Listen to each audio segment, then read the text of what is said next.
What if I told you 9/11 could have been stopped, and the people who tried to stop it were silenced? There were warnings.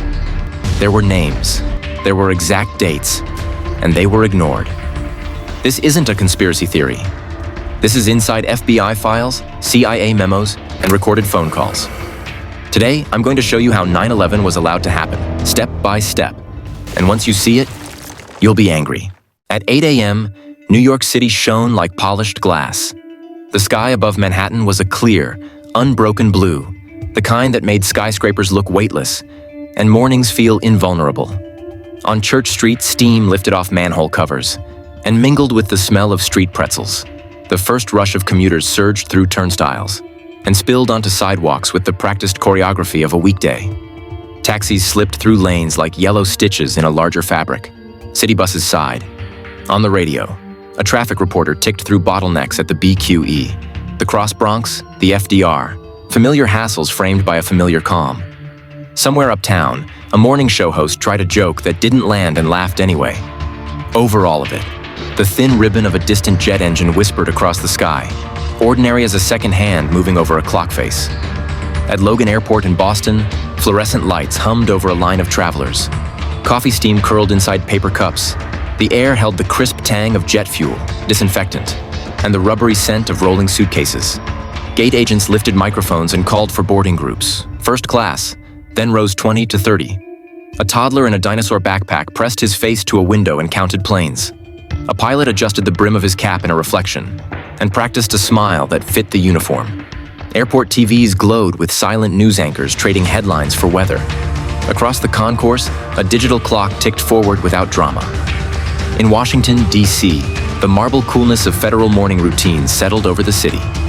At the J. Edgar Hoover Building, FBI headquarters, the elevators answered with polite chimes, opening onto floors where the day's plans were neat, finite, and scheduled. The Strategic Information and Operations Center, SIOC, slumbered in its own way, a command brain waiting for a signal, banks of screens idling at blue grays and map grids. Analysts logged in. Phones made their harmless little clearing throat beeps as they woke. A supervisor skimmed a memo and underlined a line without reading it twice. It was the texture of an ordinary day, the sort that disappears into the rearview mirror without a flare of memory. Back in Manhattan, the towers of the World Trade Center had already claimed their share of sun. They caught light and intensified it, giant tuning forks for daylight, turning lower Manhattan into a bright basin where shirt sleeves glowed and the Hudson winked. On the plaza, a businessman rehearsed an apology he planned to deliver at 9:15, convinced the right tone might save a contract. On a nearby bench, a woman stole an extra minute with her paperback, the edge of the page worrying under her thumb. Coffee cups, keycards, small anxieties, small joys, everything normal, everything light. On the streets, radios filled the spaces between footsteps. Sports highlights, mid-level pop songs, a segment on back-to-school sales. At a bodega, the bell over the door chimed a rhythm as steady as a heartbeat. Someone fed quarters into a newspaper box and pulled out headlines that would vanish under the avalanche to come. The city's calendar felt secure in its grooves. The clocks kept their tranquil march toward 8:46. Across town, traffic lined the Brooklyn Bridge. The cables curled into the sky like strings on a grand instrument. Cyclists clicked through gears. A tourist pointed a disposable camera at the skyline, pleased with the way the Twin Towers balanced the frame. The click-stutter of the shutter sealed a moment that would soon become a relic. At Logan, boarding doors closed with the soft, pneumatic finality of a routine. Seatbelts snapped. Overhead bins latched. A flight attendant counted rows in her head. Exits here, here, and here. The runway unspooled ahead like a warranty. Guaranteed departure, guaranteed arrival. On another concourse, a delay notice flashed for a different flight, and a small sea of irritations rose and fell. The clocks kept time in 3 places at once: the departure board, the wristwatches, and the bodies of travelers measuring workdays by miles. At FBI headquarters, a unit lead poured coffee into a mug that said Quantico, and didn't notice a thin brown tide slosh over the rim. The liquid scored a line across a folder stamped with a case number that had dominated the past 2 months and would be irrelevant by lunchtime. He wiped the stain with the side of his hand and left a coffee-scented crescent on the manila. A junior analyst walked a printout down a corridor that smelled faintly of dust and carpet shampoo, her steps quick but unalarmed. On another floor, technicians checked network status. saw a neat grid of green squares, and felt reassured by a world that obeyed. 8:30, 8:35, 8:40. On Church Street, a courier checked his watch and took the crosswalk at a jog. Above, a plane traced a line that nobody thought to follow. In a news van, a producer organized the day's stories by weight. A mayoral press conference, a school construction bond, a feel-good segment about a shelter dog adopted by a firehouse. The camera operator cleaned the lens with a gentle circular motion. Routine is its own lullaby. Its song had been perfect that morning. At 8:46 a.m., the lullaby ended. The sound aboard Manhattan was not a sound a city knew how to classify. It arrived with a speed that collapsed distance into a single brutal second. Air hammered flat, a rising roar, and then a tearing metal howl as American Airlines Flight 11 struck the North Tower. Windows became glitter. Office walls buckled. Papers writhed into the sky like startled birds. On the ground, heads snapped up. Some people thought first of an accident because the mind protects itself with familiar shapes. Sirens started almost at once, lonely and confused, then multiplied and layered into a single urgent thread that stitched the city toward lower Manhattan. A woman on the plaza dropped her coffee and didn't notice the heat on her ankles. A bike clattered to the pavement without its rider. On nearby streets, traffic shivered into silence as drivers left engines idling and doors open. People pointed, people called, people said, "What?" and "Oh my God," and "Is that?" and didn't finish. The air filled with odor, burned jet fuel, hot insulation, scorched paper, and something else nameless and wrong that went straight into the throat. At the FBI, phones rang in clumps, and then they didn't stop. Voices rose from calm to clipped. The SIOC's screens woke, and maps came alive with blips and lines. A senior official pushed through the doorway and took in the room the way pilots take in a cockpit, scanning instruments, assessing what still works. Someone repeated the first fragmentary report aloud, as though saying it made it more manageable. A plane, unknown, has hit the World Trade Center. The room processed the sentence through the only available lens, accident, and even that lens began to crack. In a New York field office, an agent felt the floor shiver under his feet, a tremor subtle enough to second guess, real enough to leave an aftertaste of alarm. He grabbed his jacket, already dialing, already calling out for someone to pull the latest contact tree for city agencies, already moving toward a door he wouldn't see again that day. In Washington, the SIOC fed external feeds onto big screens, a cable anchor, voice trembling, narrating smoke as it poured from a wound too large to fit on a TV. People in the room inhaled as though they'd been running.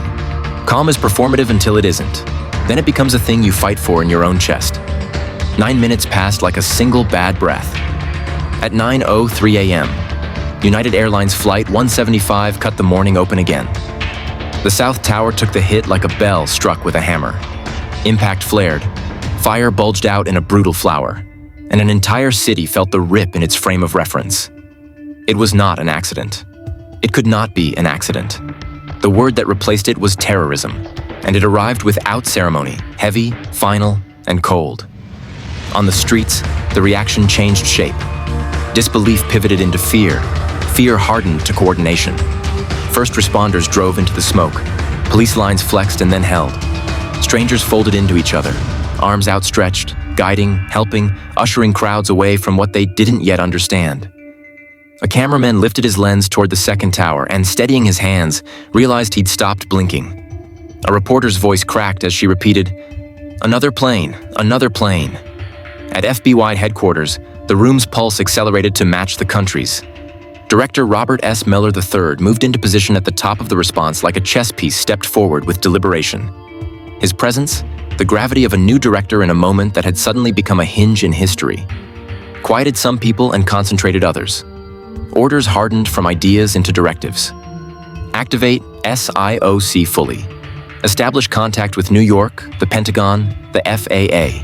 Stand up command posts, confirm threat posture, lock and secure lines. The Bureau's language shifted with the room. Identify, prevent, coordinate, protect. The SIOC's audio became a braid. Landlines, secure channels, interagency handoffs. Screens split and split again. One feed showed smoke roiling out of steel. Another tracked flights over the eastern seaboard. Another mapped incoming tips tagged by time. On a whiteboard, a hand wrote, 846 N Tower. 903S Tower. Underneath it, a space waited to be filled by the next terrible line. In New York, an agent's voice came through thin and hot, the way a voice sounds in a mask. "We're moving," he said. "We're moving in now." Inside the towers, unimagined heroism unfolded in stairwells, on landings, in elevator banks. Outside, the city's soundscape had become siren, siren, siren. On the bridges, traffic froze into a sculpture, and people abandoned cars to turn toward the skyline with hands on their heads. A woman on a rooftop took a single, involuntary step backward and reached for the hand of a stranger. In the canyon of West Street, firefighters marched with gear that suddenly weighed double, faces set in expressions they hadn't practiced but wore perfectly. In the SIOC, the word accident was dead. In its place, a new operational architecture took shape. There is a moment in any crisis when the heart decides to keep beating, not because it is safe, but because it must. The FBI's heart decided in that moment. Phones kept their fevered chorus.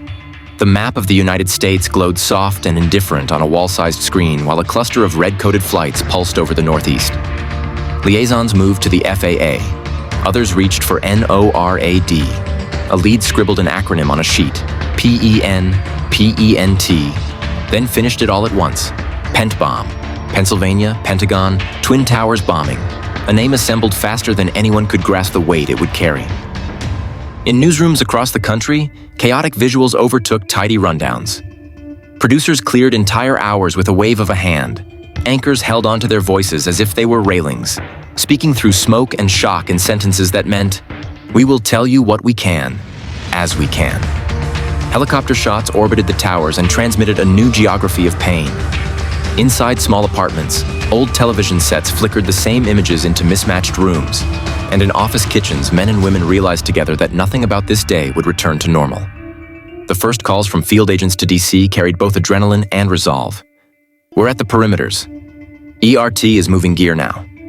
Command posts standing up." Some voices were too loud. Others sounded like they were speaking from underwater. Still, they made a chain. New York to DC. DC back to New York, with other links already forming that would stretch to Virginia and, soon, to a field in Pennsylvania. Around the country, people who had never met each other began to speak a common language under the pressure of a single, brutal morning. Outside, the sky stayed agonizingly, indecently blue. Within it, black columns climbed. Paper snowed over the streets, memos, invoices, calendars, sketches, fragments that had once been ballast in ordinary lives. A postcard fluttered down and landed in a puddle with the picture facing up, a destination promised in another season. Someone picked it up, wiped it with the side of a sleeve, and then let it go. The clocks ticked forward, indifferent but accurate, carving minutes into a day that would thereafter be remembered in seconds. The city inhaled, the bureau mobilized, and the country crossed a threshold it could not uncross. In the SIOC, a supervisor pressed a speaker button and said, "Let's walk the picture," and the room leaned in. On the ground in Manhattan, a firefighter looked up, adjusted his helmet, and stepped into a doorway that led to the dark. At headquarters, Robert Mueller pivoted from assessment to command, the tone of his voice becoming a metronome for hundreds of hands across dozens of phones. And on screens everywhere, smoke rimmed the perfect sky like a sentence that had found its period. The morning had begun with casual certainties. Meetings to make, trains to catch, lunch orders to place. And now its clock read 9:12, 9:15, 9:18, each minute tugging the country deeper into a day that would be named again and again in whispers and in headlines. Above the sirens, above the chopper thrum, above the radio chatter building like surf, a single, undeniable chord settled. What had seemed impossible had happened twice. The ordinary had shattered. The story had begun. The phones never stopped. They didn't ring so much as layer themselves into a continuous ragged tone, like a fire alarm that had learned to speak in overlapping sentences. Inside the Strategic Information and Operations Center, people moved with the abrupt choreography of a sudden storm. Chairs scraped, cables unfurled, screens multiplied into grids. The air shifted from office stale to warm with bodies and breath. A tech slid open a panel and brought up a flight map for the entire eastern seaboard. Another pinned New York, Washington, and Boston into a triangle on a second screen and began pulling feeds. Someone dimmed the overhead lights. The room took on the low, aquatic glow of a warship's bridge. Interagency numbers flew onto notepads and whiteboards. FAA Ops, NORAD Battle Cab, Secret Service JOC, NYPD 1 Police Plaza, FDNY Command, Port Authority PD, FEMA, ATF, CIA Ops Center, NSA. A liaison lifted one handset to one ear, another to the other, and held both in place with bunched shoulders. People who'd worked together for years reduced sentences to their essential cargo: time, location, status, need, and moved on to the next sentence, the next need. In the background, the news carried the same footage at slightly different angles, anchors' voices braided together by the captions that had already hardened into a date. Confusion is not chaos. It is a moment before shape. At the FAA Command Center, controllers stared at a radar picture that looked familiar until it didn't. Transponders dropped like lights on a dimmer, first one, then another, and each absence drew a circle of worry around it that widened into alarm. Men and women with headsets leaned toward their scopes and spoke to pilots who could not be heard, then to supervisors who had never practiced for a morning like this, then to the military with the stripped-down urgency of a last resort. NORAD units along the Northeast Corridor wore the tense patience of people trained to wait until waiting was no longer acceptable. Flight 77's lost, someone said into a phone at FAA. The words climbed the relay to SIOC, hardened into block letters on a notepad. AA-77, radar contact lost, west of DC. 2 desks over, a staffer drew a straight, unlovely line on paper from the rough position to the nation's capital and stared at it like it might tilt away from its own logic. People listened harder, as if the next syllable could conjure a different reality. In Washington, the morning had already learned to make people look up. Staffers stepped onto sidewalks and squinted south where smoke lifted from the Pentagon, a bruise rising through blue. The sight felt like a betrayal of perspective. Monuments are supposed to be constants, not sources. The sound carried over the Potomac in a blunt thunder that made the ribs vibrate. And the smell, burned aviation fuel, scorched rubber, hot metal, arrived a breath later, indecently intimate. Someone in the SIOC said, "Say again?" as if repetition might shave off the sharpest edges of the report. There was no correction to be had. The Pentagon was hit. Shockwave is not a metaphor. Glass hummed in frames across the river, alarms wobbled on and held. At FBI headquarters, people went very still for a beat. Stillness can be a bridge. It lasted just long enough for orders to land with clarity. Stand up a command post for the Pentagon now. Confirm casualties later. First we secure and assess. ERT gear, hazmat, air monitoring, move. Establish with MPD and Arlington. Jurisdictional lines, second, life safety first. The map gained a new pin, and the room did not get larger to accommodate it. Out of the SIOC, runners carried post-it notes like dispatch riders in a smaller war. Call this number, pull this list, find this person, bring this key.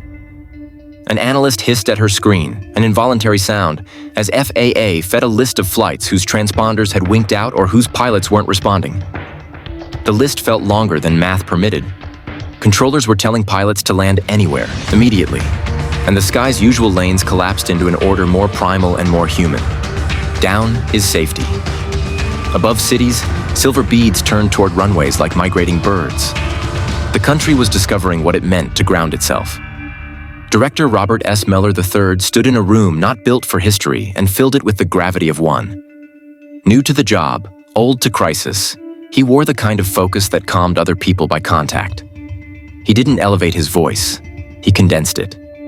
This investigation is HQ-led, he said, and tradition fell away without complaint. The Bureau would bend its spine in one place. SIOC would be the heart and the nerve. Regional command posts would be limbs. New York, the Pentagon, and, though they didn't know the name yet, Shanksville, Pennsylvania. On a far wall, someone wrote the case name in block marker letters that bled through the paper. PENTTBOM. Pennsylvania. Pentagon. Twin Towers bombing. The word felt ugly in the mouth, a necessary ugliness. Naming gives shape. Shape makes work possible. A case file was born in a room where paper and people still mattered more than the glow of screens. And inside the word, a nation's shock began turning into labor.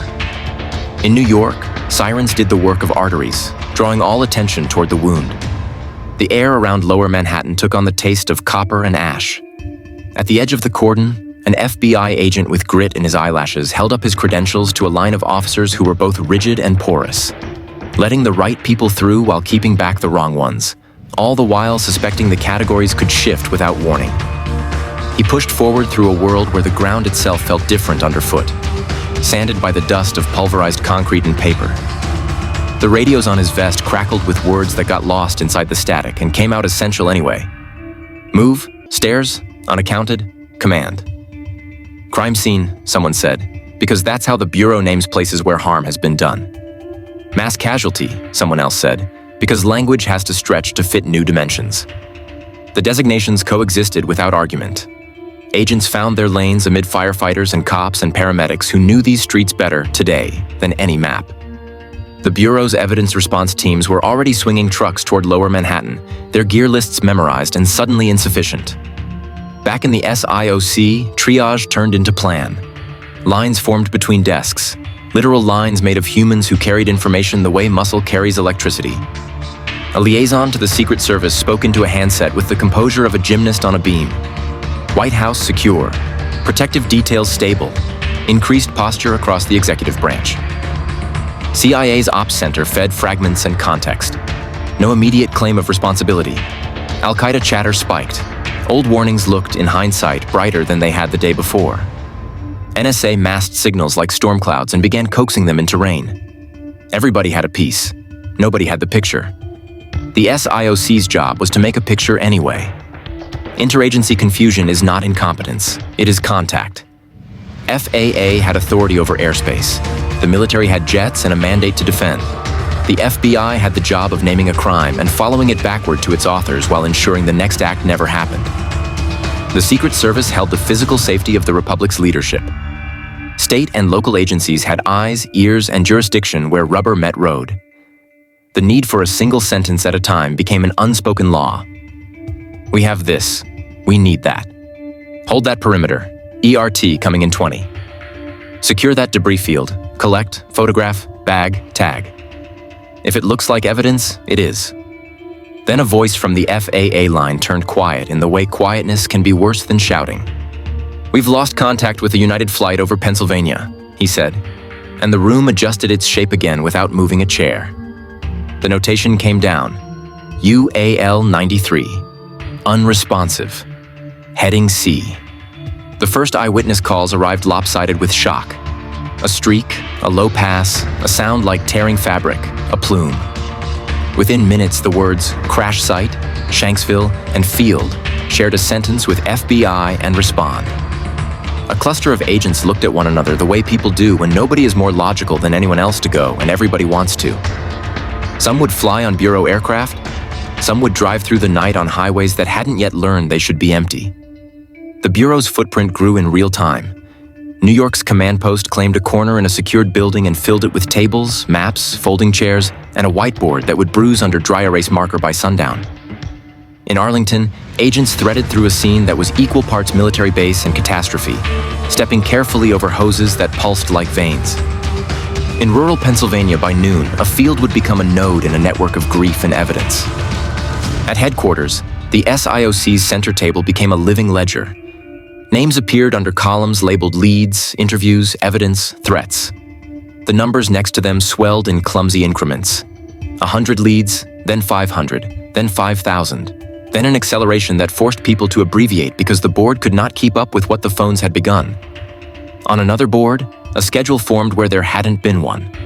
1,200 briefing, 1,400 interagency site rep, 1630 director update. Reality wouldn't honor any of those times, but writing them down made the room breathe.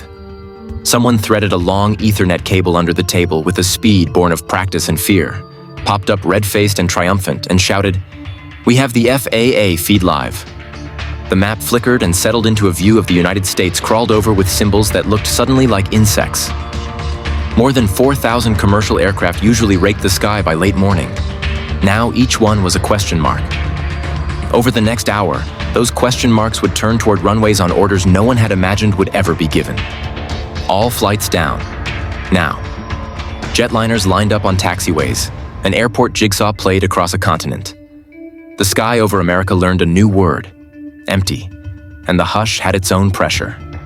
Field calls gained texture. The New York command post reported first contact with NYPD and FDNY Unified Command. Logistics items rattled out like a grocery list spoken at a run. Lighting, tents, refrigeration, PPE, respirators, evidence bags, Tyvek suits, disaster mortuary units, chain of custody forms. Arlington's post flagged hazards: structural instability, fuel, secondary explosions, heat. Pennsylvania's described a crater and debris scattered into woods. The sheriff's deputies were on scene. The county coroner was on his way. The Bureau would need to bring everything: screens, sifters, tarps, flags, the patient, terrible tools of an outdoor forensic grid. Inside the SIOC, someone taped a piece of printer paper under the PENTTBOM label and wrote WEWILLPREVENTSECOND ORDERATTACKS in a hand that had to press hard to steady itself. It wasn't a motto, it was a promise. And promises, for investigators, are a kind of oxygen. That sentence began to govern decisions. If a choice hesitated between solving what had happened and stopping what might, the latter won. The liaisons to the intelligence community flowed information into the room like tributaries. Names, fragments, previous watchlist hits, chatter in languages that carried anger like a residue. An analyst built a timeline on the fly.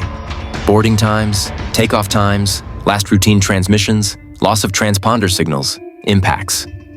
Beside it, another analyst started attaching names to flight manifests with a steadiness that disguised the fact her hands were cold. Every attachment was a hypothesis. Every hypothesis demanded to be tested against something harder. IDs, documents, phone calls, fingerprints. Mueller moved from group to group like a conductor with a score nobody had rehearsed. Clarity over speed when necessary, speed over comfort always, he said. And the room recentered. He approved the message that the Bureau would run the case from headquarters. He approved the command post's authorities. He approved the coordination rings, the concentric circles of federal, state, and local that would have to overlap without tearing. He spoke to the Attorney General. He spoke to the White House. He spoke to the field. In each voice, he let people borrow a fraction of calm. In New York, agents pushed metal barricades into place with the blunt force of bodies already dusted white. Evidence response team leaders counted their people and gear and slotted into FDNY's rhythm. This block for staging, this one for triage, this alley for equipment. They moved with a tenderness that looked like aggression because speed has a face.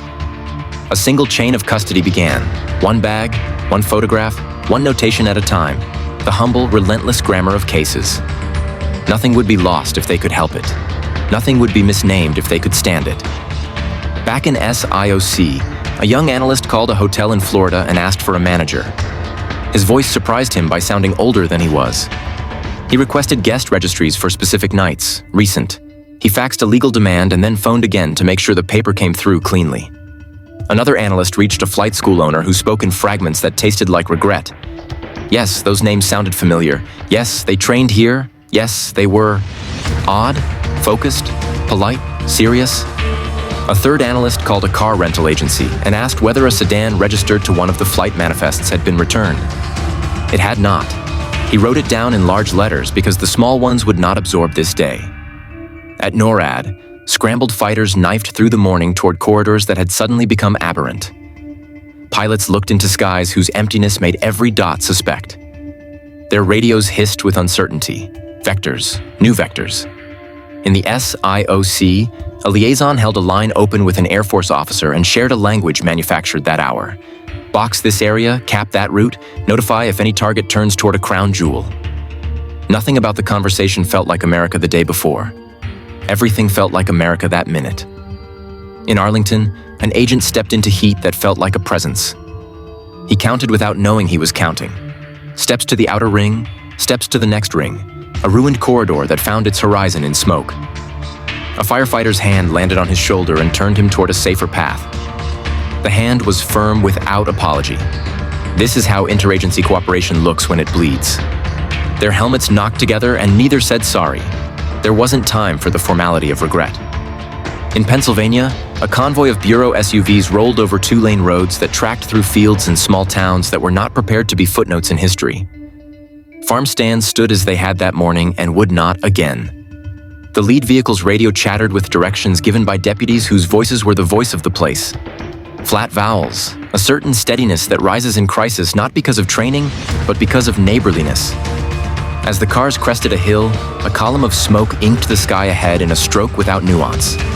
The agents didn't speak. Silence is a kind of respect. Back at headquarters, the SIOC's center table filled with copies of manifests, maps with circles and arrows, printouts of tips arriving in counts that would be measured in hundreds of thousands before the week turned. An assistant wheeled in more coffee and left it alongside a tray of sandwiches nobody asked for but would eat mechanically as the day bled into the evening. Someone taped 3 city names above the main screens: New York, Arlington, Shanksville, and underlined each once. The underlines were not for decoration. They were to pin the room to a geography that wanted to spin. The realization had matured into an operating fact. The country was under attack, and the attacks had been designed not only to murder but to maim the systems that keep panic from becoming policy. The Bureau's answer was procedure sharpened by imagination. They would do the known things: interview, collect, analyze, compare. But they would also learn to do the unknowns in the minutes they had, not the months they would have preferred. Every person in the room became 2 people at once: the one they had trained to be and the one the day required. Someone updated the whiteboard with times: 8:46, North Tower; 9:03, South Tower; 9:37, Pentagon; 10:03, Pennsylvania. A thin line of marker connected the entries like a suture trying to hold a wound closed. The board did not cry. The room did not either. It moved. By late morning, airspace control had taken hold. Airports became pens for grounded flocks. Highways near runways became temporary parking lots for jets denied gates. Pilots shut down engines and listened to the strange, ticking sounds of cooling metal that spoke like an aftershock. The sky, emptied, looked bigger and older. In the SIOC, the map went from crawling to still. That stillness had teeth. In that hush, decisions stacked. FBISWAT would secure the scenes. HRT would survey potential high-value targets for additional threats. Technical teams would restore communications where they had burned or drowned. Pilots would ferry specialists on hopscotch routes carved through a country rediscovering its ground. Digital forensics would set up collection points for hard drives, phones, cameras, recorders. The lab would clear benches for a flood of samples without analog in scale. The victim services folks, still a skeletal idea, were told to prepare to become something larger, with a name and a mandate. And underneath the directed action, a quieter realization threaded through the room. Nothing would be ordinary again. Not the color of a sky on a clear morning, not the sound of a low plane over a city, not the way strangers regarded each other in airports or elevators. The Bureau people in that room would spend years measuring their work against this morning, working forward from it and backward into it, both directions at once until the arc of the case bent toward a word everyone in the room had learned to treat carefully: closure. For now, mobilization meant momentum. Agents moved, gear moved, information moved, and the country, hurt, furious, bewildered, moved with them. The clocks on the wall read the same numbers they had every hour of every day, but the minute hand dragged a longer shadow. When someone called out for silence, "Listen up," the room's noise folded into attention so quickly it felt like a trick of acoustics. Field confirms Pentagon impact at 9:37. Pennsylvania at 10:03. The pen tapped the board beside the times, as if to nail them in place. Orders followed. New York, you own ground zero evidence in coordination with local command. Arlington, establish inner and outer perimeters. No one crosses the inner without logging. Pennsylvania, grid and flag. Everything is something. Press, public, we say what we know and not 1 inch more. Rumors? Squash them. Replace with facts as we have them. Threats? We review every tip. If a call sounds crazy, it still gets a log number. Crazy people keep secrets too. A final instruction for the hour. Drink water. It landed like a joke and was not one. People obeyed. The body is a system. Systems fail when they are not fed. Someone set an alarm on a watch for the next reminder. The watch ticked on. 11:07, 11:17, 11:24. Each minute learned and accounted for.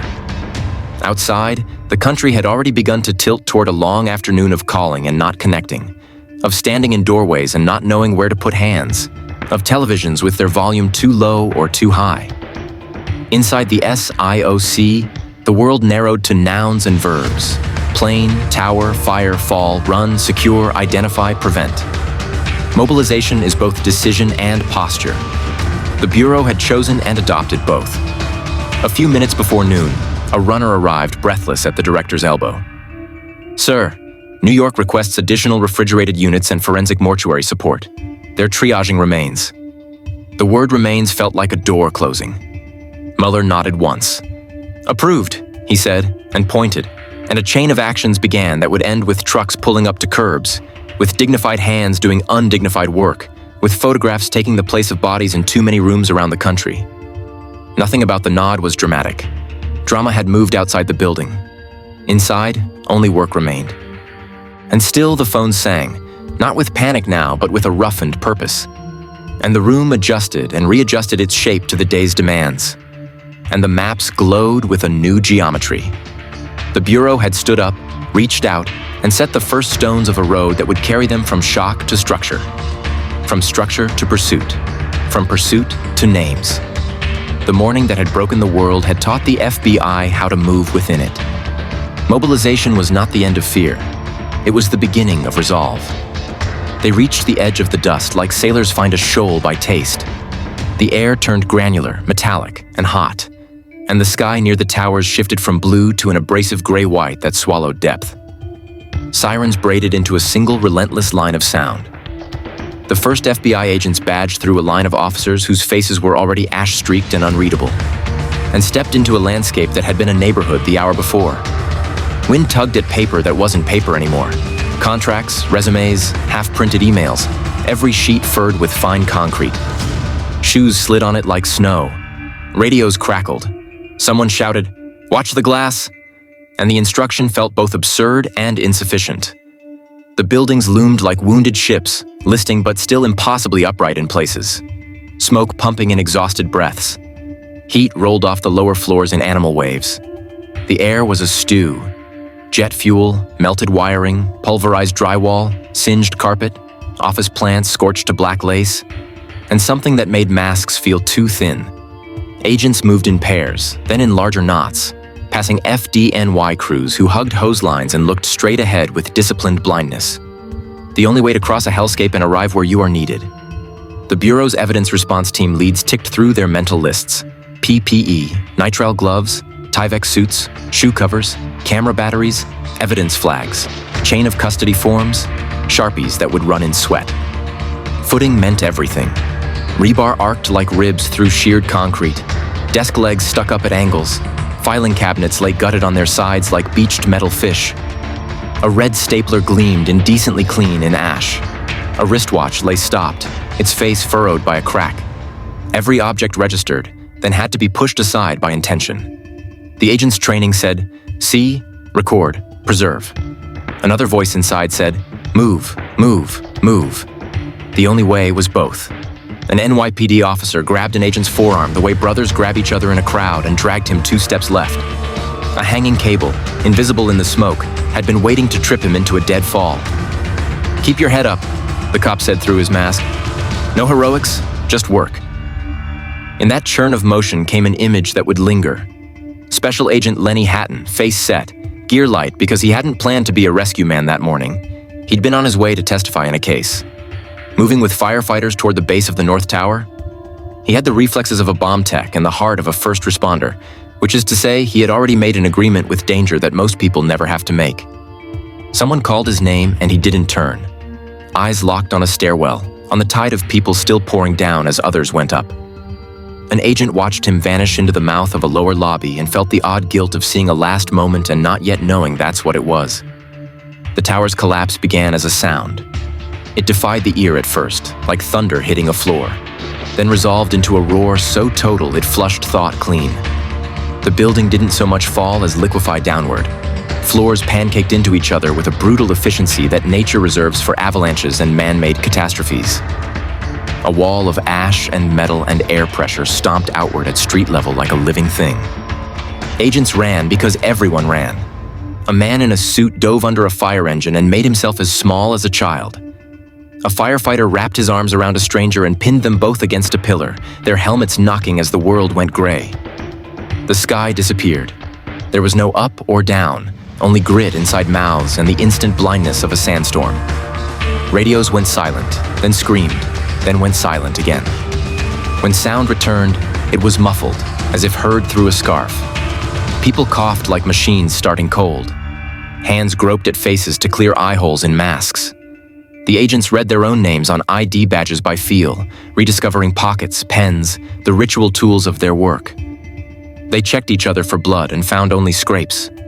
Someone realized he had gravel under his tongue and spat a muddy pebble that clicked against his teeth like a bead. The absence of the tower revealed itself as a presence, a new horizon line, a vertical blank that the body registered with nausea. A firefighter's voice came out of the fog, steady as though the world had not ended around him. Back in. Watch the edges. They resumed with a patience born of shock. The Bureau fell into a concentric rhythm with NYPD and FDNY. Inner perimeters for life safety, outer for evidence control, corridors cleared for heavy equipment, lanes for ambulances, lanes for trucks. The ERT leads found a command officer under an awning that had sagged but not fallen and traded a handshake that became a pact. We will move where you say. We will slow down when you tell us. We will take care of your people's memories while you take care of their families. Every few minutes, an engine would shudder past, its sides chalked with fingerprints. Water ran like rain in places where it never rains. Down stairwells, out of elevator shafts, across the grid in ripples that made pearls of paperclips. Night began before it should, dragged early by smoke. Floodlights turned the pit into a stage where the play had no lines and only one act.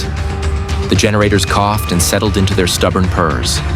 A crane rotated like a slow second hand. Its hook swung over a pile that still steamed from its own heat. The Bureau's photographers worked in pairs, one shooting, one logging. The log swelled, page by page, into something like a ledger of grief. A recovered badge went into a bag.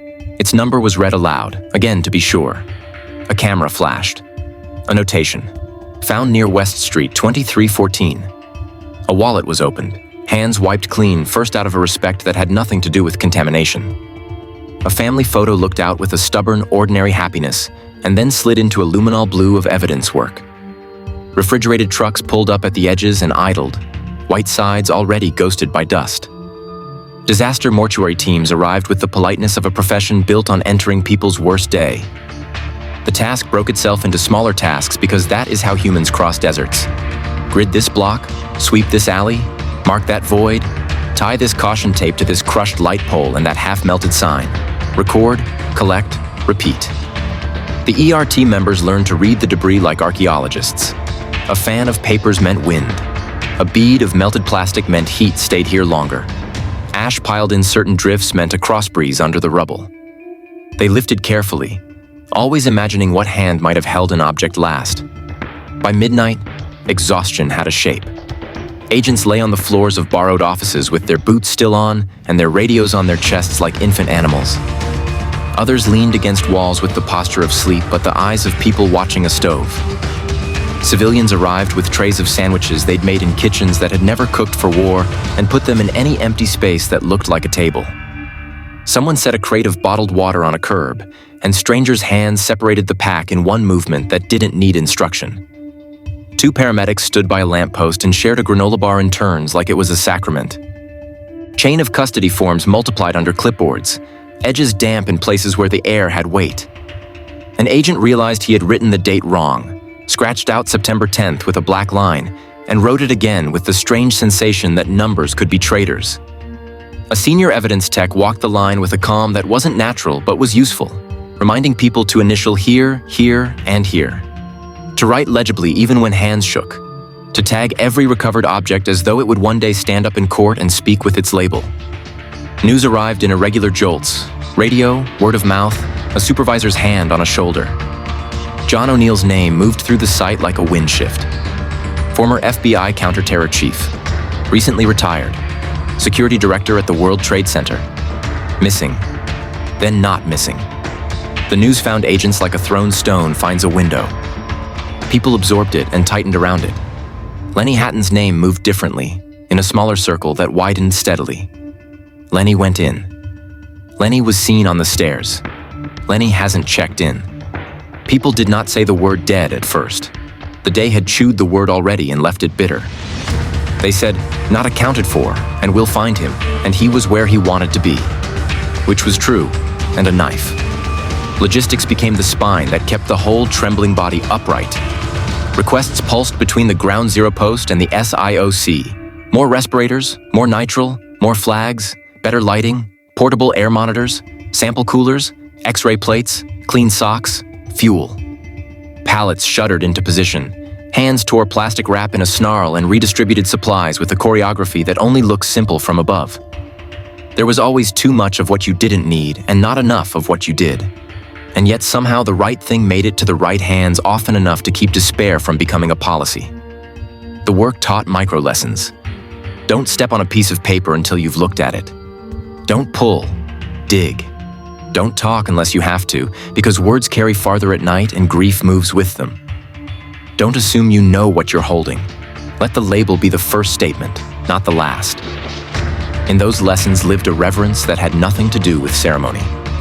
The agent's latex gloves clicked over plastic bag openings with the same fastidiousness they would bring to a lab bench. Only now the bench was a curb, a hood, a stair tread.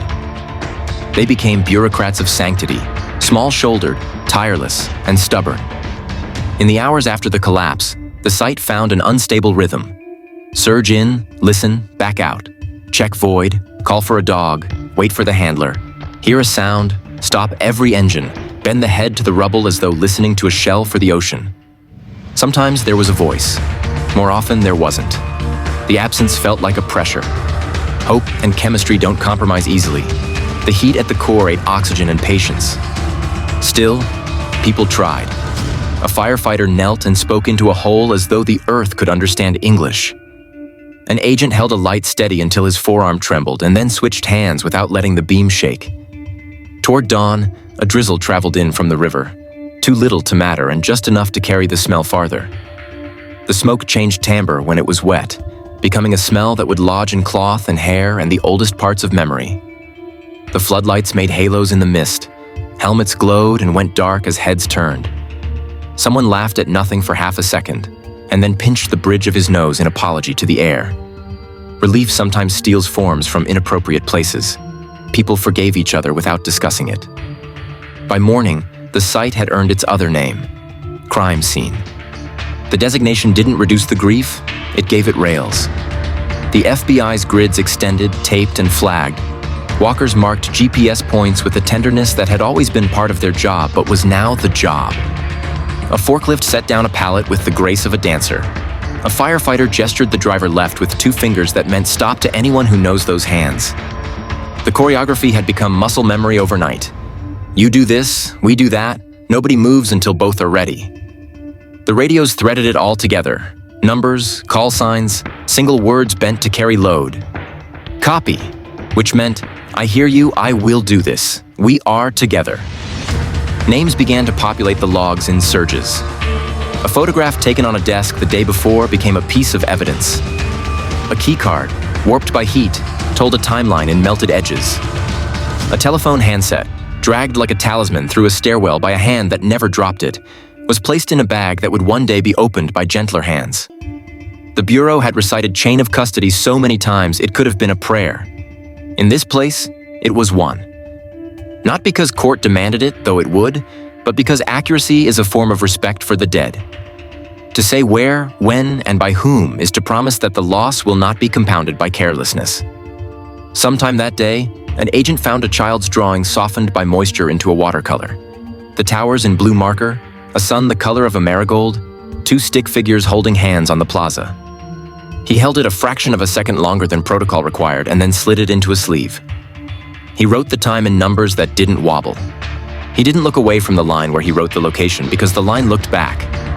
And that was how you stayed upright in a place where the ground had misbehaved. The Bureau's presence thickened but didn't dominate. This was FDNY and NYPD's house, their dead, their streets.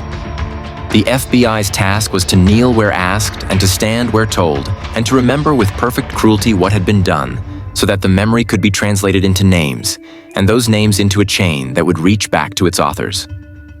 In that division of labor lay a kind of mercy, to be assigned a job proportionate to your training in a place where no proportion was possible. When the sun finally pushed through in weak panels, the tower's absence drew shadows of its own. People discovered new vantage points from which they didn't want to look but couldn't stop. The SIOC's calls kept coming. Check this, send that, stand by for a lab courier, expect a dignitary, deny an area rumor, confirm a list. Ground Zero answered in the language it had learned. Copy, en route, received, negative, standby, moving. By then, the phrase Ground Zero had leapt from a news anchor's lips to agents' mouths without anyone deciding it should. It wasn't poetry, it was a coordinate. By late afternoon, wrappers and water bottles had formed a trash drift that volunteers combed with the same care they brought to evidence. Every scrap was either sacred or in the way, and only handling would tell. A chaplain made a small circle where people could step out of the machinery and inhale a minute without losing their place in the sequence. Nobody stayed long. Shame and duty shook hands and agreed on terms. We will rest when the shift ends, not before. The victim services people, not yet a full division but already a necessity, began compiling lists of names and phone numbers. The living tethered to the missing by cords of information that hummed with terrible current. News of Lenny Hatton and John O'Neill settled into the day's muscle like lead. People adjusted posture around it the way you adjust to a shoulder bag strap when it bites. Subtly, constantly. Stories began to collect. A memory of Lenny at a range, telling a younger agent to squeeze, not pull. John in a briefing, drilling a hole through the doubts in a plan with a single question. Both men transformed by context from colleagues into measures. The site absorbed those stories without changing expression. The work did not accelerate or soften. It only continued. Night came again, and the lights came on again, and the generators took their breath again, stubborn as the tide. The largest crime scene in FBWar history looked, in that glow, both smaller and more infinite. Like a diorama you could put your hands into and never touch the back. The agent's boots left prints in dust that another shift would cover. The flags marking a grid fluttered in a draft you couldn't feel on your face but could see in the paper. The wall of a nearby building wore a smear of handprints at shoulder height where hundreds of people, without coordination, had steadied themselves at exactly the same place. The smear looked like a fresco of hands raised at once. By the time the clock said a day had passed, time inside the perimeter had bent into a loop of work and water and work again. The Bureau had learned the routes, the soft places underfoot, the way the wind could change the hazard in seconds, the look on a firefighter's face that meant move. They had learned how to let grief run through the body like an electrical current without letting it arc to ground and drop them. They had learned that respect, in this place, was spelled with labels and logs, and the refusal to hurry the parts of a job that cannot be hurried. Ground Zero had become a classroom, a church, a lab, a grave. And the agents, moving in their small, patient ways, understood that history had placed them here not to make speeches, but to count and carry and name. So that later, when someone asked how we knew, they could answer, because we were there, and we wrote it down. The morning after the towers fell, the city woke to a sky that felt too wide. Lower Manhattan still burned like a kiln, its air a bitter fog of dust and fuel.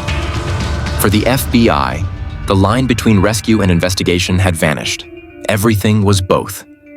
Trucks rumbled south, loaded with evidence lockers, cameras, nitrile gloves, and bottled water. From Boston to Los Angeles, field offices glowed before dawn as agents packed go-bags and waited for orders that no one needed to explain. Pent Bomb, the name now printed on every memo, had grown overnight from a case file into an organism with 100 hearts. In New York, the Bureau borrowed a corner of a damaged federal building a few blocks north of the pit. Folding tables became desks. Phone cords spidered across the floor, a whiteboard filled with names that changed hourly. Arlington's post took shape in a Pentagon annex still warm from the fires it watched through glass. In Pennsylvania, the Pittsburgh division set up in a school gymnasium, the basketball hoops draped with tarps to keep falling grit off the laptops. Each post ran on caffeine, adrenaline, and a single creed. Every lead is a thread. Pull it before it cools. By the second sunrise, information poured in faster than the phones could ring. More than 500,000 tips would land before the month was out. Emails, voicemails, handwritten notes passed through barricades by people who just needed to tell someone what they'd seen. A woman in New Jersey reported a car abandoned near the river. A motel clerk in Florida remembered guests who paid cash and refused housekeeping. A flight instructor in Arizona said one of his students didn't care how to land. Each story became a data point on a map that stretched across the continent like a nervous system. Inside headquarters, analysts stacked printouts knee-high. Interview teams fanned out from airports and neighborhoods, crossing time zones and languages. By week's end, more than 167,000 interviews had been logged. Agents filled spiral notebooks with fragments, dates, phone numbers, aliases, seat assignments. Evidence techs in Tyvek suits sifted through 150,000 pieces of material recovered from 3 crash sites: twisted aluminum, scorched passports, melted fragments of cockpit instrumentation. Every scrap carried a potential answer and an equal weight of grief. A pilot out of Quantico ferried sealed coolers of samples to the Bureau's lab, wheels touching down every few hours like a pulse. At the same time, SWAT teams guarded perimeters where families pressed against police lines, holding photos of the missing. A single thread of order had to stretch between compassion and procedure. One mistake, a mistagged object, an unlogged transfer, could unravel months of work, and worse, dishonor the dead. The investigation's new battlefield was invisible. Computer forensics teams commandeered a wing of headquarters, pulling all-nighters under the hum of fluorescent lights. Hard drives from the hijackers' apartments were mirrored and imaged, emails decoded, chat rooms combed for the digital fingerprints of conspiracy. In the first 30 days, they examined more than 35 terabytes of data, a mountain of code that hid its meanings in metadata and cache. Analysts watched screens fill with flight school receipts, travel itineraries, phone logs that spanned countries. Each discovery arrived with a sting. The plot had hidden in plain sight, disguised as ordinary paperwork. Audio engineers in the lab leaned over black boxes blackened by impact. The cockpit voice recorders spoke in fits, static, half-phrases, alarms screaming beneath human voices. They listened not for the words, but for patterns. Timing, control inputs, the last human seconds. DNA specialists, wearing masks damp from their own breath, extracted strands from dust that had once been people and matched them to toothbrushes sent by families. The science was merciless and necessary. Every match was an identification. Every identification, a small act of restitution. Across continents, Bureau legal attachés met with foreign partners. In Germany, an investigator followed a lead through Hamburg apartments where 3 young men had lived quietly with flight manuals stacked beside Quranic verses. In the Emirates, banks turned over transaction records that traced money through layers of shell accounts and couriers. In Karachi and Cairo, whispered names began to form a lattice that pointed toward Al-Qaeda. Each report came back to the same basement in Washington, where maps glowed red under pushpins and string. The pattern thickened, dense enough to feel with the hands. Inside the command posts, exhaustion settled into ritual. Agents slept in rolling chairs, evidence clerks labeled through the night, handwriting turning angular and small. Coffee cooled into tar in paper cups. A janitor sweeping the hallway outside paused to listen to the hum of computers and said quietly, "You all gonna find them, right?" An analyst looked up, eyes red, and answered without hesitation, "Yes." It wasn't bravado. It was fuel. Grief threaded through the machinery of the case. At Ground Zero, agents returned from 12-hour shifts carrying the dust of others on their clothes. In Arlington, one collected a fragment of fuselage and hesitated before bagging it, as if apology were required. In Pennsylvania, an evidence tech found a wedding band fused to a fragment of seat rail. He tagged it, logged it, and then sat for a full minute staring at the field beyond the perimeter tape, the grass flattened into spirals by the blast. Later, he wrote in his report, recovered intact. The words meant everything and nothing. Each night, results converged back to headquarters. Lines connected, phone numbers cross-referenced with credit cards, rental cars linked to hotel registries, seat assignments matched to visa records.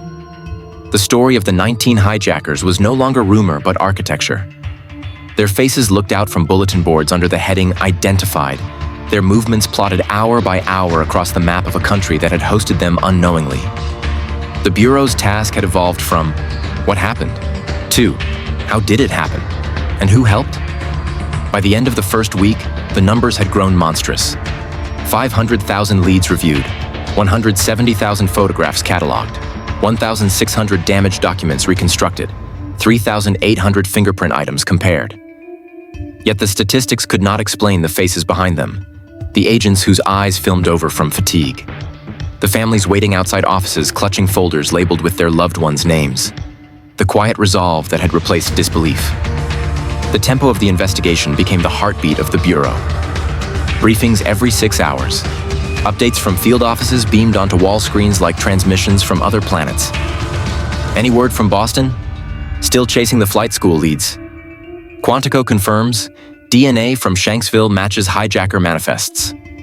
Copy, log, and archive. The dialogue was stripped to essentials, language whittled down until only function remained. Underneath the monotone of procedure ran something deeper, a vow that sounded, if you listened closely, like prayer. Outside the command centers, America staggered toward its altered future.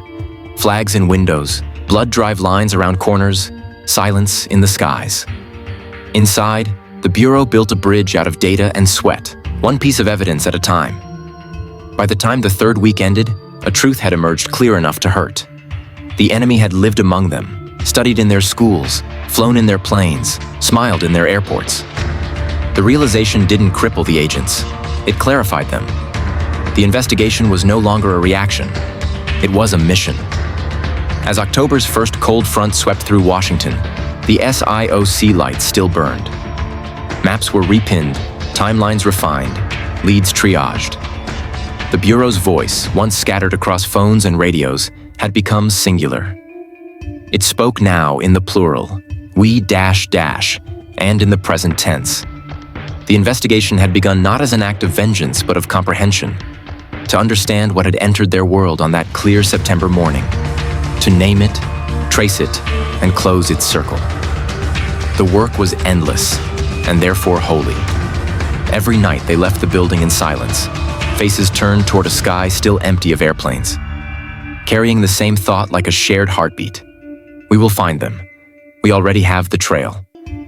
The faces began as pixels, blocky DMV photographs, passport scans, snapshots scrounged from university IDS and motel photocopiers. On the SIOC wall, they resolved into 19 portraits under a single heading that made the room colder. HIJACKERS. An analyst pinned each photo with a pushpin that squeaked in the cork. Another drew thin pencil lines to names, aliases, transliterations, spellings that changed from document to document like shifting sand.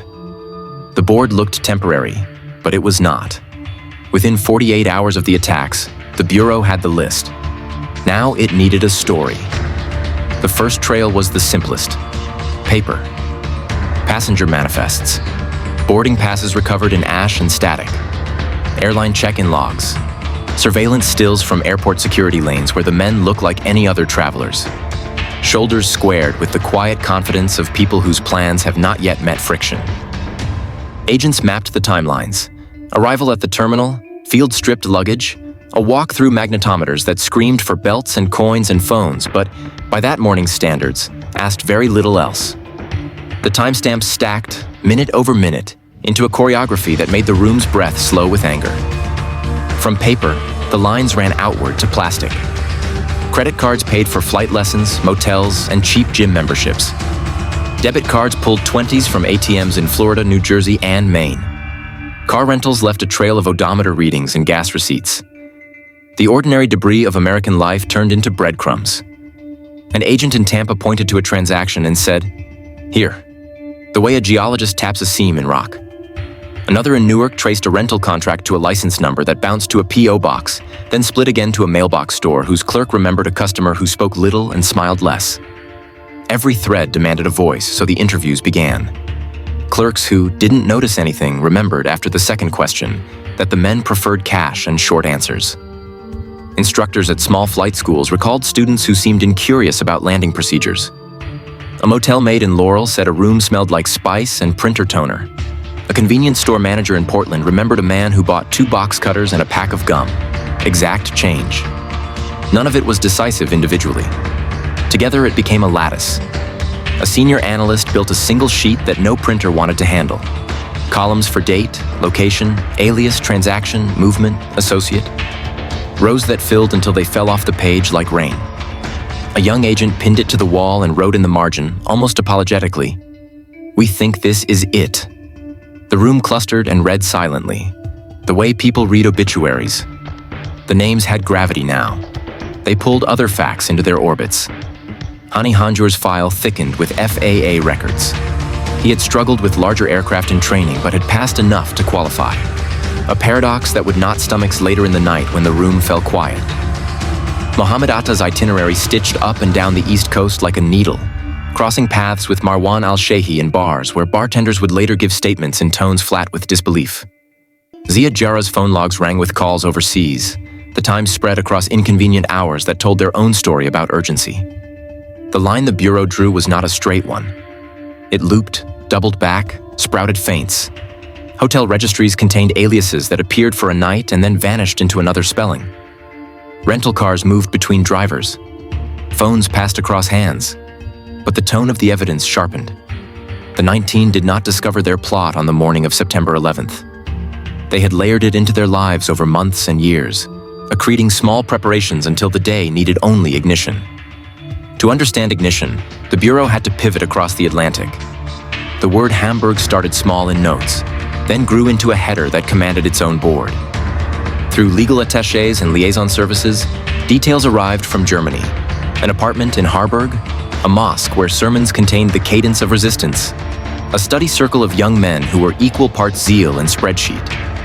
In those rooms, Mohammed Atta was not a face on a manifest, but a person who argued about purity the way graduate students argue about truth, reshaping definitions until they match a chosen future. Photographs from that life lacked the drama of later images. They showed second-hand furniture, a bent drying rack full of shirts, a spiral notebook open to neat handwriting in 2 languages. But in the margins ran coordinates of a different world.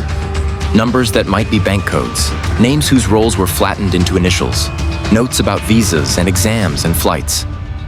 German police described neighbors who remembered polite men who kept to themselves and moved in pairs. Nobody recalled who took out the trash. Everyone remembered the silence. The Bureau's timeline backfilled. Atta and Marwan al-Shehi meeting in Hamburg, studying engineering, fusing grievance to a discipline that prides itself on solutions. Ziad Jarrah arriving with a smile that persuaded strangers to trust him, and a private discipline that bent toward a different border. Their road to America threaded through airports and interview desks where the main currency was an even voice and a good story. They cultivated both. Instructors in Florida remembered Atta's steel, focused to the point of hostility, a man who tolerated small talk like turbulence. Al-Shehi softened his edges with jokes. Jarrah let friends photograph him at the beach, a 30-second clip of normal that would later look like camouflage. In the SIOC, a junior analyst, German by birth, American by will, read aloud a translation of a letter seized from Hamburg. It was formal, almost ceremonial, sprinkled with phrases that combined piety and logistics in a way that made the stomach rebel. Brotherhood, purification, responsibilities, travel. He put the paper down and scratched his hairline with the cap of his pen as though a physical itch had to be answered. The room worked around him without speech. Every ideology becomes a schedule before it becomes harm. The Bureau captured the schedule. Money is the handwriting of intent. If the Bureau could read it, it could divine shape. Financial analysis teams in Quantico, New York, and DC split the problem. Formal channels, informal networks, hand to hand. Banks in the Emirates and Saudi Arabia produced records that told a story in diagonals. Wire transfers that moved in amounts just below thresholds that trigger automatic scrutiny. Deposits made with patience. Withdrawals that turned into airline tickets, phones, and rent. Multiple accounts cross-fed each other like tributaries guided not by chance, but by a quiet central plan.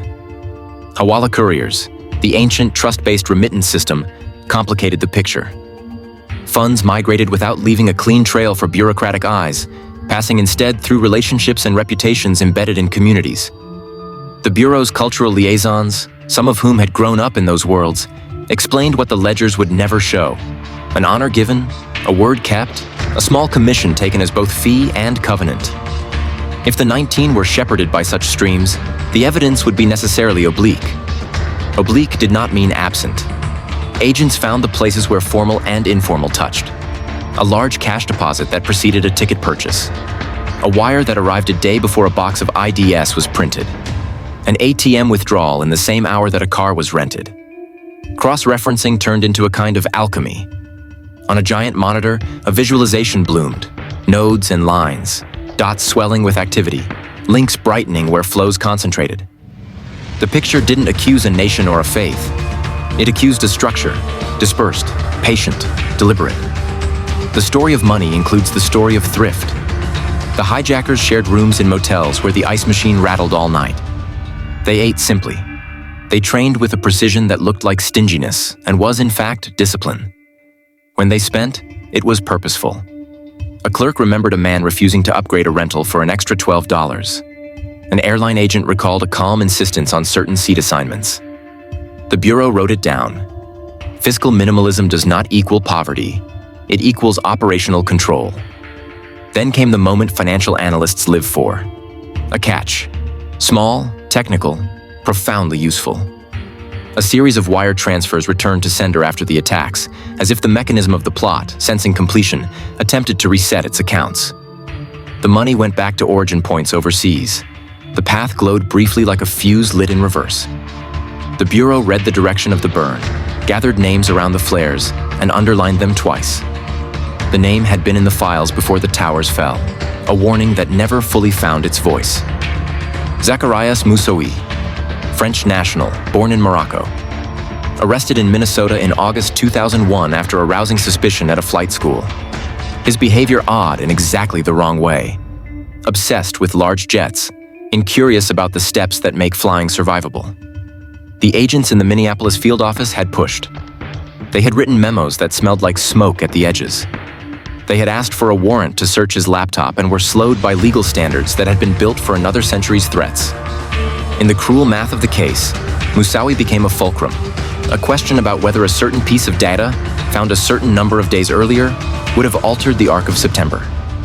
In the SIOC, nobody indulged in counterfactuals long enough to lose balance.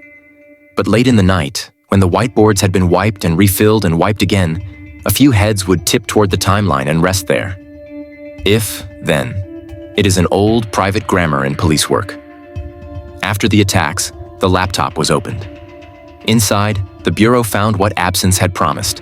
Names, contacts, browser trails that behaved like fingerprints in code. The connections didn't solve the case, they confirmed it. Moussaoui pleaded guilty in 2005. The following year, a jury sentenced him to life. For the people in the room, the verdict was less coda than caution. Systems must be nimble enough to hear the future tapping at the door. The Bureau set that sentence beside others that would shape every reform to come. Identification, in the Bureau's language, is a layered word.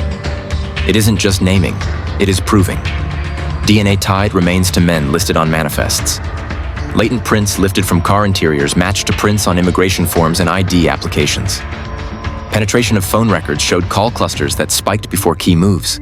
Flight bookings, meetings, departures. Rental applications held the same handwriting in different names. Passport photos shared the geometry of a face that had aged without changing. Noses and ears that betray identities when names cannot.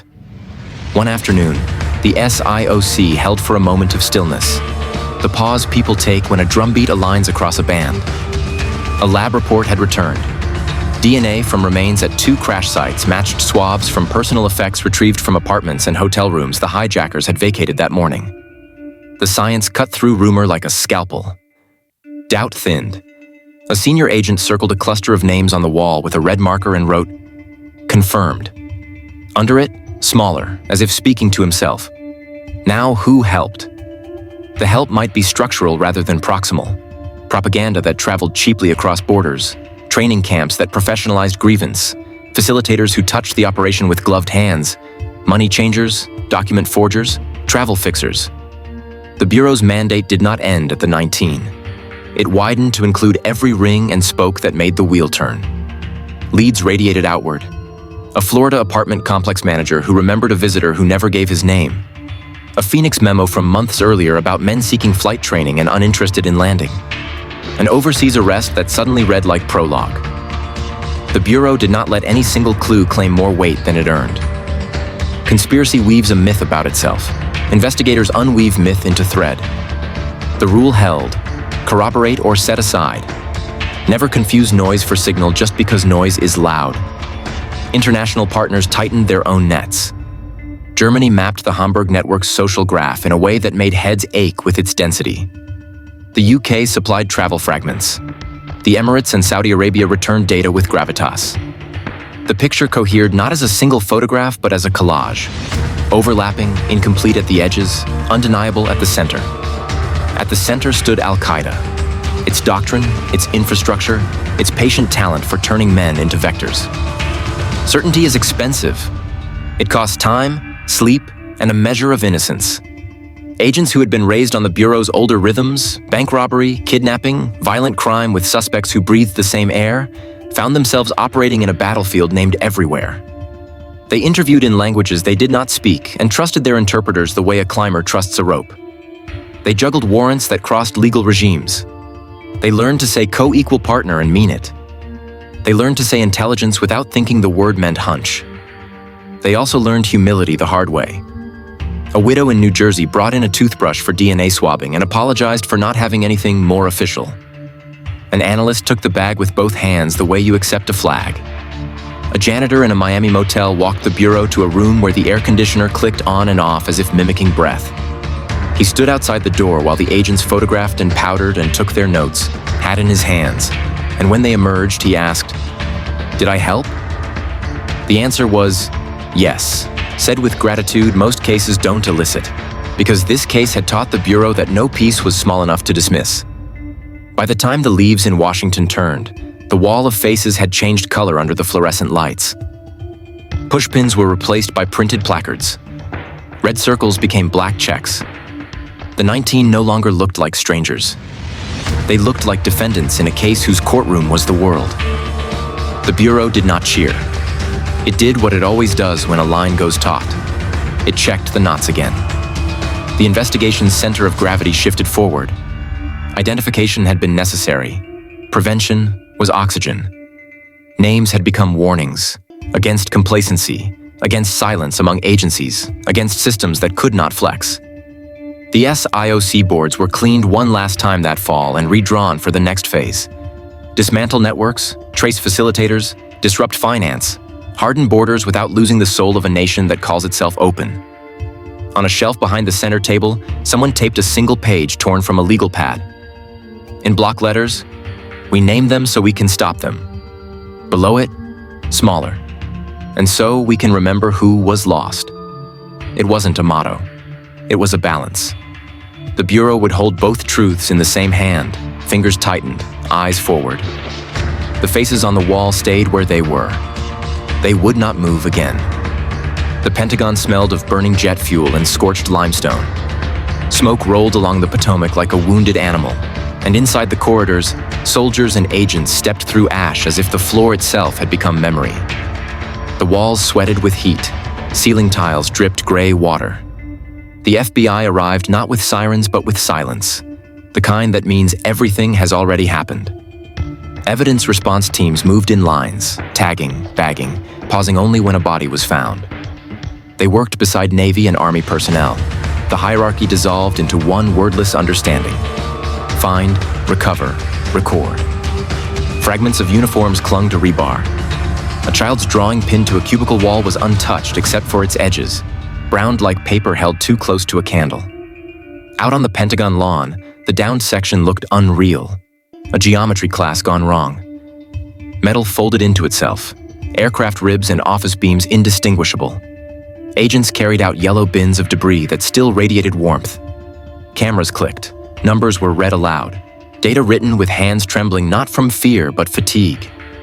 Above, the flag fluttered against a sky that pretended nothing had changed. The Bureau built its perimeter like a prayer. Outer ring for security, inner ring for the fallen. Every move, every bag sealed with initials, every note entered into a ledger whose weight no one could quantify. In Pennsylvania, the crater where Flight 93 went down was nothing like New York or Washington. It was open land, a quiet scar in a field near Shanksville. The air there was cold, thin, honest. You could hear birds again, which somehow made it worse. The plane had inverted at high speed, plowing itself into the earth with a will that spoke of struggle. The impact had buried most of the wreckage, scattering only small fragments: letters, seat buckles, a single sneaker. FBI Special Agent D.H. arrived with a team from Pittsburgh and mining engineers who knew how to dig where others would destroy. They marked grid lines with yellow cord, each section a possibility of discovery. When the backhoe lifted the first slab of soil, the agents removed their caps. For a moment, no one spoke. The Bureau's evidence recovery there became a rhythm of reverence. The site was part excavation, part vigil. Agents documented every inch with an archaeologist's discipline: photograph, flag, sample, log. In one trench, they found the flight data recorder, its orange casing charred but intact. In another, the cockpit voice recorder, later carried out by hand and escorted to Quantico. A watch still ticking was placed in a plastic bag as gently as if it were a living thing. The people who came to see the crater, locals, clergy, reporters, stood at the police line in silence. They whispered prayers not to heaven but to the hole itself, which had swallowed 40 lives and given back courage. In both places, Pentagon and Shanksville, the Bureau operated not just as an investigator but as a custodian. The command posts were small fortresses of exhaustion. Cots lined against walls, maps streaked with fingerprints, radios murmuring updates about weather and transport. Coffee brewed strong enough to lift the dead. Agents swapped shifts with handshakes that meant keep going. Out in the field, they found themselves moved less by shock than by repetition. Another fragment, another tag, another name written in neat black ink. The process was mechanical because feeling could not be. They were joined by specialists from across the country, hazardous material teams testing residue, explosives experts examining aluminum shards for bomb traces, forensic artists sketching models of impact zones, even cadaver dogs nosing through smoldering rubble. 5 of them, sleek and tired, worked in relays, their paws leaving ash prints on the Pentagon's marble floors. Each time they barked, someone's heartbeat hit the ceiling. The dogs became symbols of motion. Where they went, truth followed. As the days stretched, coordination became the soul of survival. The Bureau, local law enforcement, and military branches fused into a single nervous system. Chain of command mattered less than tempo. Helicopters ferried evidence between sites. Courier planes flew black boxes and DNA samples to Quantico. FBI pilots navigated skies that were otherwise empty, and America grounded, watching from television screens as its defenders hunted through fire and dirt. In New York, Ground Zero still consumed attention, but here, in Virginia and Pennsylvania, smaller fires of purpose burned just as bright. What they uncovered wasn't only proof of crime, it was proof of humanity. Soldiers stood shoulder to shoulder with agents to fold flags over remains. Local farmers brought sandwiches and coffee to the roadblocks. An elderly woman knitted scarves for whoever needed one and left them on her porch with a note: "Take what keeps you warm." Bureau field clerks wept without sound when they read it. None of it undid the horror, but it made the hours bearable. Reports flowed back to headquarters like lifeblood. Recovered evidence, chain of custody logs, DNA swabs, transcripts of phone calls between sites. Each update formed a mosaic of understanding that stretched across thousands of miles. In Quantico's labs, analysts studied the black boxes, listening to final seconds heavy with alarms and voices. The sound of a struggle, then silence, then wind. Engineers reconstructed flight paths, proving what intuition already knew, that the passengers of Flight 93 had fought back.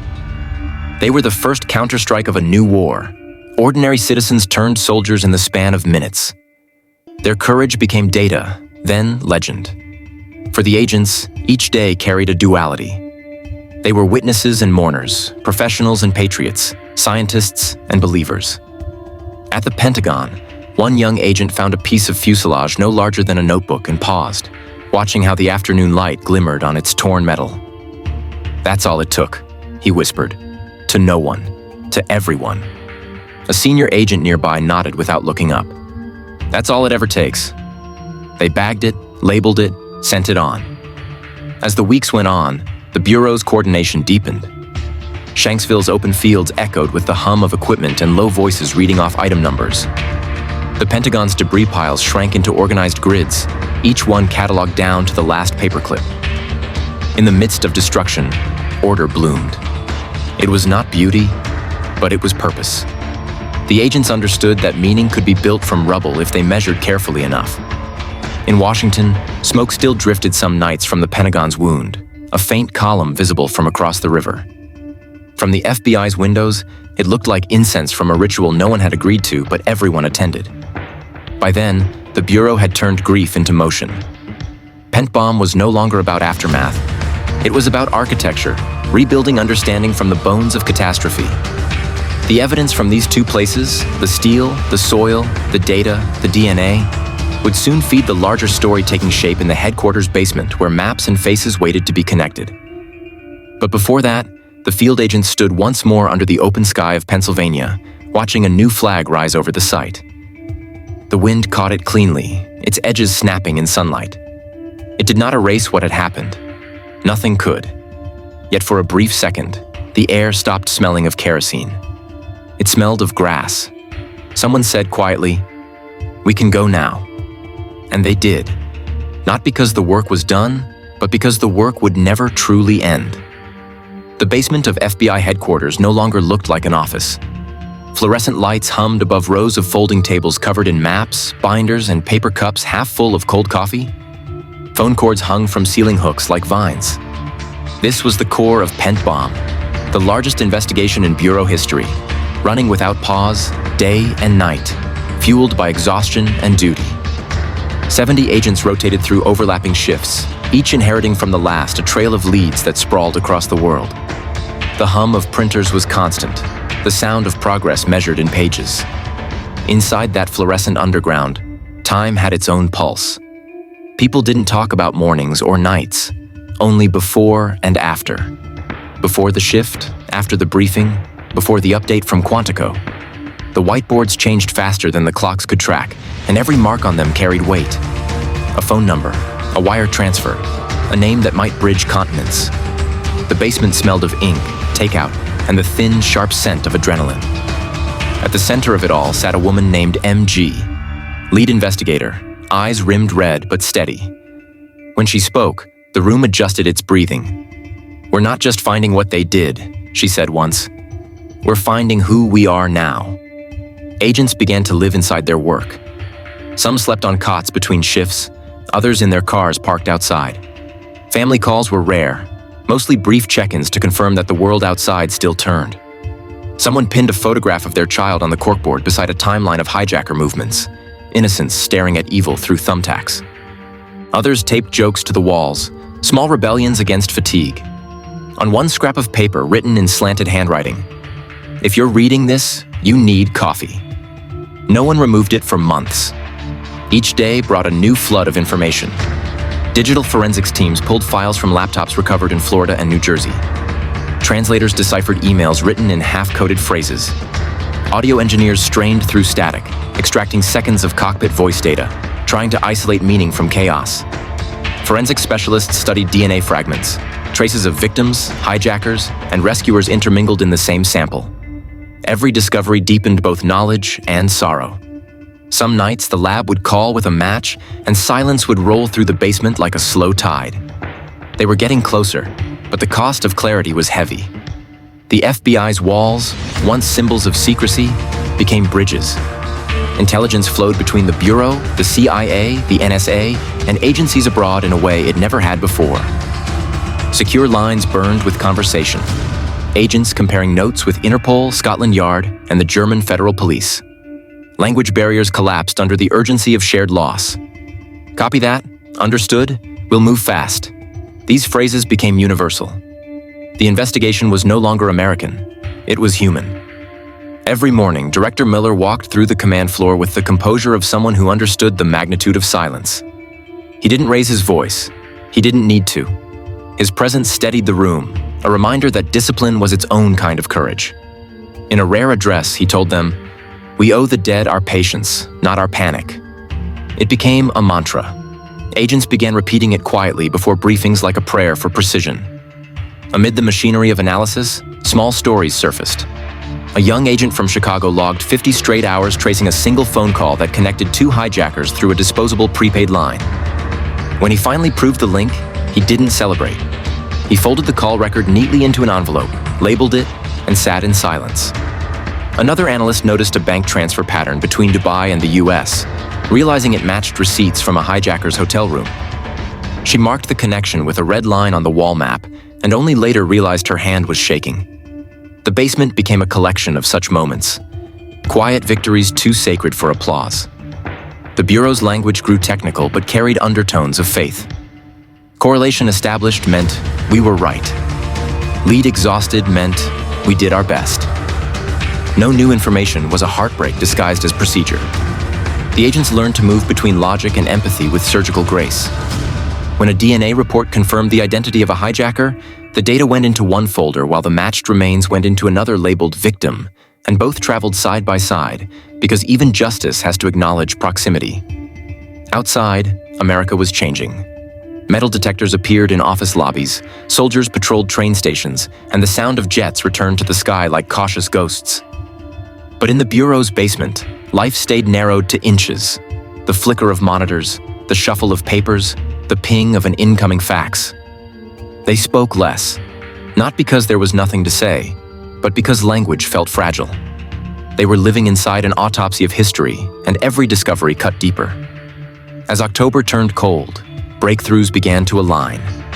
Fragments of burnt passport paper recovered from Ground Zero matched an entry stamp in a Saudi passport. A fingerprint lifted from a car door in Boston matched one on a flight school application in Arizona. Digital traces tied email addresses in Hamburg to payments made through Dubai. Each connection was a stitch in a wound they couldn't yet close. MG marked the timeline with a red circle and whispered, "This is it. The thread runs all the way through." Her voice didn't tremble, but her hands did. Fatigue blurred into ritual. Someone started a log called the Notebook of Days, recording not just evidence but moments. A cup of coffee spilled over an affidavit, the smell of rain through the stairwell vent, the first time an agent laughed again. By December, it was a book of fingerprints and tears, passed quietly between shifts like an heirloom. It wasn't official, but it was true. They called themselves the team that never slept. The label stuck, half in jest, half in pride. At midnight, when the building emptied of everyone else, the hum of the copy machines became a kind of lullaby. Agents spoke softly, not wanting to disturb the ghosts. The walls seemed to remember every phone call, every breath. At 2 a.m., someone would fetch more coffee, and at 3, a courier would arrive from Quantico with another batch of lab reports. At 4, the printers would start again, spitting out the future. By the dawn of 2002, the narrative of the attacks had solidified into evidence. Every name, every transaction, every movement of the 19 hijackers had been traced. The system of terror that had once felt invisible was now mapped in painstaking detail, a structure of faces, timelines, and receipts that proved not mystery, but method. The FBI had turned tragedy into data, and data into understanding. Yet when the final summaries were printed, no one smiled. They knew this was not closure. It was comprehension, the first step toward a different kind of vigilance. When the last shift of that winter walked out into the Washington dawn, the sky was colorless, the air sharp with frost. One agent stopped at the steps of headquarters, looking east toward where the sun was trying to break through. He rubbed the dust from his sleeve, the residue of paper and ink, and said to no one in particular, "We didn't sleep, but we didn't stop." The others nodded, their breath fogging in the cold. The Bureau's heart still beat in the basement behind them, steady, relentless, unending. The case was far from closed, but America was awake. The Bureau's transformation didn't arrive with a ribbon cutting. It seeped into habits, rewired reflexes, and taught old hands new kinds of patience. In the months after the attacks, when winter light made DC look like a city sketched in graphite, the FBI learned to breathe differently. The work widened and deepened at once. The first sign was human, not structural. A row of folding chairs outside a small room where families waited for updates. Agents took turns sitting with them. No scripts, no platitudes, just presence. That room, multiplied and formalized, became a commitment with a name. an office built to bear witness and help the living bear what they could not set down. It started with phone calls made at careful hours, continued with a system that matched questions to answers. What's been found, what hasn't, where to send a letter, how to retrieve a keepsake, and grew into a promise that did not expire. The Bureau had always been good at evidence. Now it was learning a different craft: stewardship. Information, which used to be a hoarded currency, began to move like water. The old walls, paper-thin and stubborn, learned to open on hinges. Inside joint task forces, agents shared desks with detectives. Analysts sat alongside linguists and military liaisons, and the sound of the room changed from the shuffling of one file to the low churn of many people reading the same page. Field offices that once ran their own small kingdoms started to speak the same dialect. Headquarters learned to ask instead of assume. The effect was subtle and radical. A lead in Phoenix was no longer a local weather report. It was a front moving east. A tip in Hamburg stopped being foreign in the moral sense.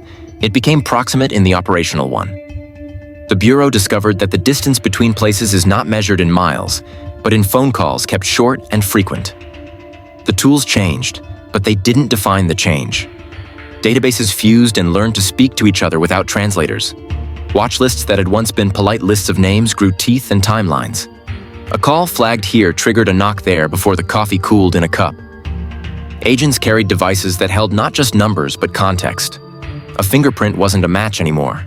It was a node in a network that brightened or dimmed as new information landed. If there was a religion in the building now, it was correlation. But the sanctity still lay in carefulness. Even urgency must yield to proof. The new mantra braided itself to the old one. Prevent, but don't invent. Move fast, but don't guess. Some changes announced themselves in uniforms and posture. SWAT teams rotated through airports and critical infrastructure with a vigilance that learned how not to look like fear. Agents visited mosques not with suspicion but with respect, building relationships that could carry warnings without breaking trust. In briefing rooms, instructors taught a new map of the world, not the borders on walls, but the currents online, the forums where grievance humidifies into resolve, the ways money can vanish and reappear like a card trick. Over time, the Bureau grew fluent in the grammar of plots before they were crimes. Prevention meant imagination disciplined by verification. It meant asking every morning and every meeting, what does harm want to look like next? The cost of that imagination ran high inside the people who carried it. The responders from Ground Zero, the Pentagon, and Shanksville wore their grit home in seams and lungs. Some developed coughs that arrived in the night like bad news. Others noticed fatigue that settled in and wouldn't leave, a tenant in the bones. Health screenings became routine, then mandatory, then not enough. The Bureau learned to track not just cases but their keepers. Who had been on which pile, for how long, with what gear, and what the years were doing to their blood and breath. The files that once contained fingerprints and interview notes now held medical updates, appointment reminders, and the names of doctors spoken with the same gravity reserved for judges. The Bureau's memory grew a second spine, one that held up the living. There was a subtler toll nobody could see under a scanner. Agents who had inhaled the noise of that September day found that quiet had changed shape. Sirens in the distance still tugged them to their feet. The whine of a jet engine at low altitude sent the pulse forward. Sleep came like a negotiated truce. In kitchens and hallways, colleagues learned how to stand beside each other when words ran out. Shoulders aligned, silences shared, the kind of contact that doesn't heal but helps. The Bureau, which prides itself on competence, learned to say, I don't know about the future and I'm not fine about the past in the same breath. Chaplains kept office hours. So did humor. At 3 a.m, a bad joke told with love became a kind of medicine. The laughter never lasted more than a few seconds, but those seconds were oxygen. It's easy to say the culture changed. It's harder to describe how. In the weeks after the case found its rhythm, a young analyst was asked why she'd joined. Because the Bureau catches bank robbers, she said, and then paused, hearing herself with new ears. A year later, if asked again, she might have said, because the Bureau catches time. That is what the new work felt like. Intercepting futures, shaving away minutes from a plan until it cannot stand. The shift required a patience that lives comfortably with uncertainty. Instead of waiting for the clean relief of handcuffs at a doorway, there was the murkier satisfaction of a travel plan that never got booked, a wire that never landed, a meeting that failed to happen because the room stayed empty. The metrics of success were inversions. Nothing happened today. The Bureau learned to count zeros as victories and to do so quietly. People carried 2 calendars now. One public, full of hearings and policy rollouts and polite words spoken into cameras. One private, kept in the gut, marked by anniversaries and hospital appointments. By the day a colleague didn't pick up the phone, in the morning his badge number was read at a ceremony where the speech caught on a ragged breath and continued anyway. Names like Lenny Hatton and John O'Neill did not fade. They sharpened. In classrooms, they became case studies, yes, but more. Yardsticks. How far toward danger do you go when the job asks you not because it's dramatic, but because it's Tuesday? The answer, written in their names, stayed simple. As far as it takes. The medals awarded later shone in light that felt both right and unbearable. Families wore the weight kindly. The Bureau tried to carry a piece. All large institutions are ships asked to turn in narrow channels. The Bureau learned to pivot by learning to listen. It listened to mayors and mosque leaders, to presidents and local cops, to airline workers and janitors whose eyes had noticed what cameras did not. It listened to its own dissent.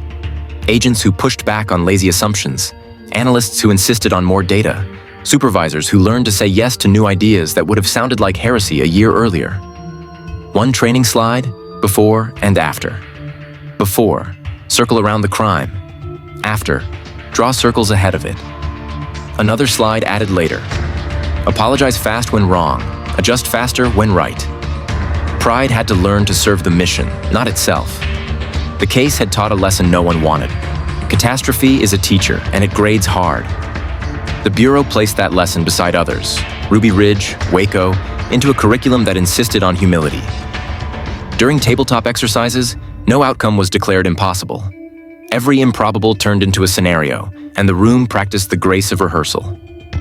Not because they believed they could script the future, but because practicing helped the hands move when the brain lagged. They found comfort not in the illusion of control, but in the craft of readiness. On a spring morning a few years later, the trees along Pennsylvania Avenue shook out their green like new uniforms. In a courtyard at headquarters, a small ceremony gathered beneath a sky kinder than the one that had broken them. There were speeches, measured and brief. There was a bell. There were 2 names spoken out loud, and in those names were thousands more, said elsewhere or only in private. The tribute did not conclude anything. It gave shape to gratitude and sorrow so that both could be carried. Afterward, people lingered, reluctant to be the first to walk away, because leaving a space like that can feel like a betrayal. No one rushed anyone. Eventually, work reclaimed them. The Bureau's map of the world redrew itself without erasing the old lines. Organized crime still moved money. Public corruption still stank when you got close. Civil rights still demanded vigil and voice. Cybercrime sprouted like mildew in the corners of every network. But a new lens sat over all of it. Could this be a fuse? Could this be a feeder? Patterns overlapped in unpretty ways. Agents learned to be bilingual in threats, the language of the gun and the ledger, the chat room and the street. The mission had always been justice. Now it was also time, buying it for strangers, day by day. In quiet offices, case agents taught younger ones how to write reports that breathe, sentences that carried the weight they were meant to carry and no more, notes that honored detail without drowning it. The younger ones taught the older how to search in places that weren't streets or filing cabinets, archives hidden in the saffron of a forum, lies woven into video, signals buried in a sea of thumbs. The exchange felt less like instruction and more like inheritance. Everybody learned to say thank you to people 10 years apart in either direction. The public learned new reflexes too. At airports, passengers took off shoes without being asked. At stadiums, bag checks turned from affront to ritual. People noticed exits, scanned skies, watched each other with a kindness that sometimes looked like suspicion and sometimes was. It wasn't the world anyone had ordered, but it was the world that arrived. The Bureau tried to meet it without bitterness, choosing usefulness over nostalgia. Agents reminded each other, we serve the country that exists, not the one we miss. Late one night, long after the boards in the basement had been erased and rewritten 1,000 times, A veteran investigator stood at a window and watched the tiny red lights of planes arc across a safe sky. He thought of the first days, the dust, the phones, the names that had cut the throat to say. He thought of the cases since, some dramatic, most not, the invisible lattice of prevention that holds until it doesn't and then holds again. He thought of the office down the hall where a staffer had a stack of family photographs waiting for return, each in its sleeve, each with a sticky note in a careful hand. He thought of the word legacy, which sounds heavy and grand, and decided he preferred the smaller, truer word, work. The transformation had not made the Bureau perfect. It had made it more awake. The old strengths remained: stubbornness, precision, the affection for facts that borders on romance. The new strengths lay alongside them: partnership, imagination under oath, the humility to admit that safety is a verb. Inside that mix, the Bureau found a new center of gravity. It was not a slogan. It was a posture, knees bent, eyes up, hands open. Ready to move toward the siren, and just as ready to do the quieter thing: sit with a family, index a photograph, make a phone call that begins with, "I am sorry," and ends with, "We are here." The Pent bomb investigation never ended. It evolved. Years passed, but the hum of vigilance never dimmed, and the case file stayed open, pages added in whispers. The Bureau, transformed by fire and ash, had become something else entirely, an organism wired for memory, driven not by revenge but by duty sharpened into permanence. Every anniversary drew both press and ghosts.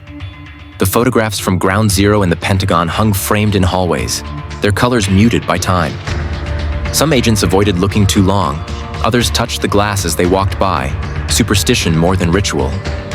The phrase "never forget" was everywhere, on pins, on plaques. But inside the Bureau, it carried no ceremony. Forgetting wasn't possible. Remembering was the job. In a quiet office on the top floor, a small team still reviewed fragments. Leads didn't stop. They just changed shape. Intelligence intercepts, chatter, financial trails, all poured into the same unending stream. Some days the flow was a trickle, others a flood. There were rumors of connections, of sympathizers still at large, of financiers who had never stood trial. Each fragment mattered. Even now, agents traced whispers that stretched from digital forums to desert towns, searching for anyone who had held a wire or written a word that led to that day. The Bureau's new architecture was global. Like its in embassies, agents fluent in dialects once considered peripheral. Terrorism had become less an enemy than a language, spoken in variations across continents. The task was to listen, to parse meaning before motion, to sense threat before proof. It required a precision born from loss. That's why Pent bomb stayed open. The dead demanded it, and the living depended on it. On the 20th anniversary, the basement where it had all begun felt like a museum and a heartbeat at once. The tables were newer, the screens larger, but the smell of coffee and printer toner hadn't changed. Files now lived in clouds, encrypted and mirrored, but one drawer still held the original notebooks, edges curled, ink smudged by hands long retired. The pages were not relics. They were reminders that history breathes only through witnesses. Down there, in the hum of servers, new agents sometimes asked the veterans why the case was still technically active. The answer came quietly, without rehearsed patriotism. Because justice has no statute of limitations. Because someone, somewhere, still knows something. Then the conversation would end. Not with closure, but with typing. The kind of silence that means continuation. Outside, life had rebuilt itself. The memorial pools in New York shimmered with sky, each name carved into bronze like a heartbeat frozen mid-pulse. Children born after that morning now studied it in classrooms, their teachers trying to explain the sound of the world breaking. Flights took off from Logan and Dulles every day again. Passengers watched takeoffs with the faintest ache but no paralysis. The country had learned to live with vigilance the way it lives with weather. But inside the Bureau, the echoes persisted. Agents who'd been there in 2001 still carried dust in their lungs and memory in their eyes. They spoke of Lenny Hatton and John O'Neill as if they'd just stepped out for air. At every annual ceremony, their names came first, followed by the others. The firefighters, the police, the civilians whose courage rewrote the last chapters of their lives. Medals hung in a glass case, but meaning lived in motion. Every new case file opened, every threat dismantled before it reached a morning commute. The transformation was complete. The Bureau had become both detective and sentinel, the line between crime and war forever blurred. Intelligence sharing wasn't optional anymore. It was oxygen. Prevention had replaced punishment as the true victory. Somewhere in the labyrinth of data, a server still tagged files under PENTTBOM. The case number blinked steady, neither closed nor forgotten, a digital candle that refused to go out. When the last light in the office clicked off each night, the reflection of the city spread across the windows. Monuments, bridges, the quiet Potomac, all standing because others had fallen. The silence that followed wasn't peace exactly. It was promise. A promise that what was learned in the smoke and the ruin would never again need to be relearned. A promise that vigilance, once born, would never sleep. And somewhere, in the dark hum of the servers, the name of the case still glowed. Pent Bomb. The world had changed, and so had the people who carried its memory. The investigation had become a mirror, showing not only what was lost, but what survived. And the Bureau, forged in grief and rebuilt in resolve, kept watch. Quiet, unending, awake. The sun rose over the Potomac like it always does. Soft, indifferent, gold over glass. Washington looked calm from above, but the calm was curated, maintained by a web of people who no longer believed in endings. 2 decades after the attacks, the case file that began in chaos remained technically open, its title, Pent Bomb, still alive inside the Bureau's digital archives. It had outlived directors, administrations, wars, and the innocence of a generation. Inside FBI headquarters, a small light still burned in the lower floors after midnight. It wasn't ceremonial. It was the computer system that once housed the first lists of names, the first satellite coordinates, the first bank transfers traced back to lives that no longer existed. Most of the data had migrated to modern servers long ago, but that machine, gray, scuffed, humming faintly, remained plugged in, guarded more by sentiment than protocol. People joked that if you unplugged it, the building might forget how to breathe. Agents walked past it every night shift, some too young to remember the smell of dust that blanketed Manhattan that day, others too old to forget it. The older ones still moved differently, careful, deliberate, respectful of time. They carried the lesson like a scar. When the world breaks, you don't rebuild the same way. You build smarter, quieter, with fewer assumptions. The Bureau had become fluent in foresight. Information now traveled faster than instinct. Every airport, every embassy, every financial transaction existed in a lattice of awareness. And yet, for all the progress, the ache persisted. Not because the perpetrators hadn't been identified, they had, but because every answer born from that day led to new questions. Why did the warnings blur into noise? How did belief turn into weaponry? Could it ever be prevented again? The files didn't close because history's pulse hadn't settled.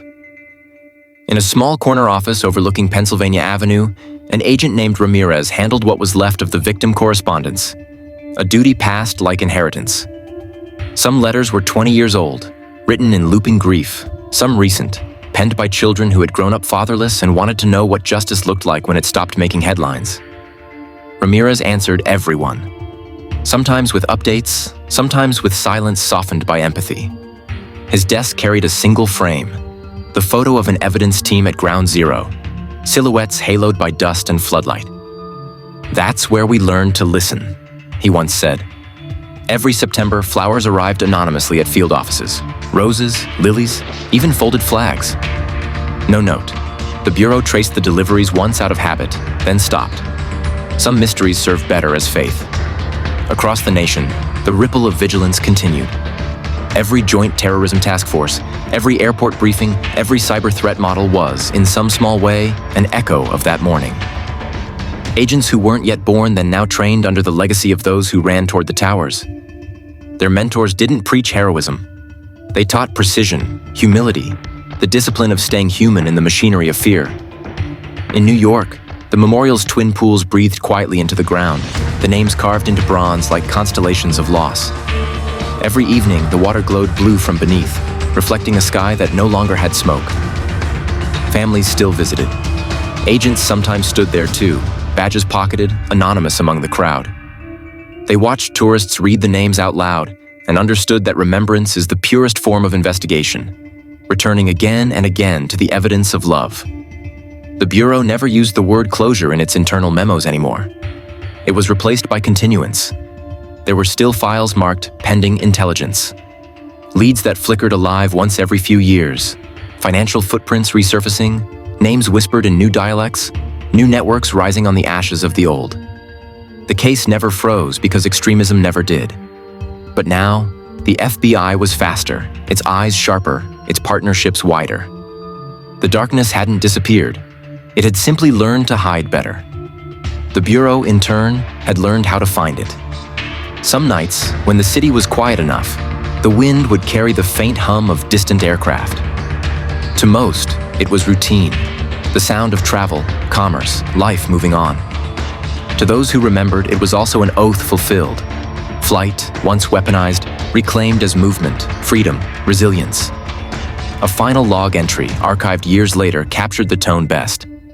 The case remains open. Not because we failed to solve it, but because its lessons aren't done teaching us. The mission didn't end on the day we caught names.